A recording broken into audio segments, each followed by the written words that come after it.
और बढ़ते आगे, बात अगली खबर की करते हैं। असम में इसी साल विधानसभा चुनाव होने जा रहे हैं और ऐसे में भारतीय जनता पार्टी प्रदेश में जीत के लिए हर प्लान तैयार कर रही है। सरकार की योजनाओं को घर घर तक पहुंचाने के साथ ही बीजेपी के बड़े नेता प्रदेश का दौरा कर रहे हैं और इसी बीच बीजेपी राष्ट्रीय अध्यक्ष नितिन नवीन 2 दिन के असम के दौरे पर हैं और आज उन्होंने बीजेपी की क्षेत्रीय बैठक में हिस्सा लिया, जिसमें 7 से 8 जिलों के सदस्यों ने भाग लिया है। 10 साल 15 साल पहले लगता था कि जो कभी बैंक का कई लोग दरवाजा तक नहीं देखे थे, लेकिन आज मोदी जी ने हम सबका सम्मान बढ़ा दिया है, बढ़ाया है ना। तो मोदी जी के ताकत और बढ़ाना पड़ेगा हम लोग को। तो मोदी जी ने हम लोग सबको सम्मान बढ़ाया है, तो हम लोग भी असम में मोदी जी का सम्मान दुगुना बढ़ा कर देंगे। और साथ ही साथ मैं अपने सभी कार्यकर्ताओं से हमेशा कहता हूं, कोई काम को छोटा मत समझिएगा। अगर राजनीति में आगे बढ़ना है तो हमेशा 2 पायदान नीचे उतर कर काम करना चाहिए।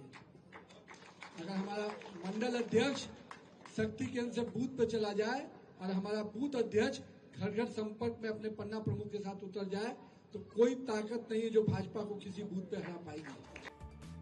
इससे पहले कल नितिन नवीन ने कार्यक्रम को संबोधित करते हुए कांग्रेस पर वोट बैंक की राजनीति का आरोप लगाया। बीजेपी अध्यक्ष नितिन नवीन ने यह भी स्टेटमेंट दिया कि कांग्रेस ने असम का इस्तेमाल वोट बैंक की राजनीति के लिए किया। राज्य चलाने के लिए उनके पास कोई नीति, इरादा, काबिलियत नहीं है और ये कहते हुए उन्होंने कांग्रेस पर निशाना साधा। जिस असम को शांति, सुरक्षा और विकास के रूप में देखने का लोगों ने सपना देखा था, लोगों ने उसको हमेशा अपने वोट बैंक की राजनीति के लिए यूज किया। मैं इसलिए आज इस बात को कह रहा हूं, जिस राज्य में विकास के लिए नीति बननी चाहिए थी, एक सक्षम नेतृत्व दिखना चाहिए था, जनता के प्रति काम करने की नीयत दिखनी चाहिए थी, लेकिन पूर्व की सरकारों ने जो कांग्रेस यहां पर वोट बैंक की राजनीति करती थी, उसके पास न नीति थी, न नीयत था और न नेतृत्व था। हमें गर्व है कि हमारे पास नीति भी है, हमारे पास हमारी नीयत भी है और हमारे पास सक्षम नेतृत्व, नरेंद्र मोदी और हेमंत बिश्व शर्मा जैसा नेतृत्व भी है। यह इस बात का परिचायक है कि हम जनता के साथ जुड़कर काम कर रहे हैं। बीजेपी के राष्ट्रीय अध्यक्ष नितिन नवीन ने बुधवार को असम में विधानसभा चुनाव में पार्टी कार्यकर्ताओं के लिए हर बूथ पर 50% वोट हासिल करने का लक्ष्य निर्धारित किया है।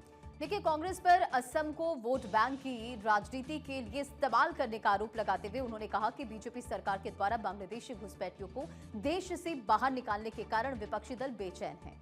अपने 2 दिवसीय असम के दौरे पर नितिन नवीन ने डिब्रूगढ़ में पन्ना प्रमुख सम्मेलन में पार्टी कार्यकर्ताओं को संबोधित भी किया। पन्ना प्रमुखों को संगठन की मजबूती के लिए समर्पण भाव से कार्य करने का आह्वान भी करते नजर आए। आगामी विधानसभा चुनाव को देखते हुए उन्होंने राज्य के भाजपा पदाधिकारियों, पन्ना प्रमुख, जिला अध्यक्ष और कार्यकर्ताओं के साथ में बैठक कर संगठनात्मक रणनीति पर चर्चा की और भाजपा की जन कल्याणकारी योजनाओं और नीतियों को जन जन तक पहुंचाने का संदेश दिया। बीजेपी के राष्ट्रीय अध्यक्ष ने बूथ स्तर पर पार्टी की संरचना को सुदृढ़ करने और संगठनात्मक लक्ष्यों की प्राप्ति के लिए कार्यकर्ताओं को मार्गदर्शन भी दिया। इस दौरान उन्होंने कहा कि हम यहां लगातार तीसरी जीत हासिल करने के लिए आए हैं, लेकिन मैं सिर्फ साधारण जीत से संतुष्ट नहीं हूं। मैं आपको एक लक्ष्य देता हूं, सभी बूथों से 50% वोट हासिल करें, इससे कांग्रेस का सफाया हो जाएगा। इसके साथ ही कांग्रेस नेता प्रियंका गांधी भी इस वक्त असम के दौरे पर है। इस दौरान उन्होंने कामाख्या माता मंदिर में पूजा अर्चना की और इस मौके पर उनके साथ में कांग्रेस नेता गौरव गोगोई भी मौजूद थे। मैं माता के आशीर्वाद लेने के लिए आई कि ये जो चुनाव है, इसमें असम की जो सभ्यता है, संस्कृति है, उसका आदर करते हुए, क्योंकि कामाख्या देवी जी के साथ करोड़ों लोगों की आस्था जुड़ी हुई है, तो मैं भी यहाँ पे दर्शन करने आई